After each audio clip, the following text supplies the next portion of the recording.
আছে বিশিষ্ট ব্যবসায়ী সোহেল সাহেব। তিনি ব্যবসার কাজে অনেক ব্যস্ত থাকেন। আজকে শুক্রবার সাপ্তাহিক ছুটির দিন, তাই তিনি এখন পেয়ারা কেটে সময়টাকে এনজয় করতেছেন।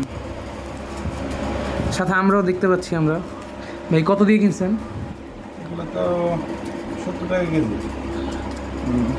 পেয়ারা। তো দর্শক দেখতে পাচ্ছেন 70 টাকা কেজিতে বিশিষ্ট ব্যবসায়ী সোহেল সাহেব পেয়ারা কিনেছেন। যদিও এক পিস কিনেছেন, এটার দাম মনে হয় না, এক পিস না, 2 পিস কিনছি। 2 পিস কিনেছে। তিনি যেহেতু একজন ব্যবসায়ী, তিনি খুব ভালো নেগোশিয়েট করতে পারেন। কত দিয়ে কিনলেন ভাই?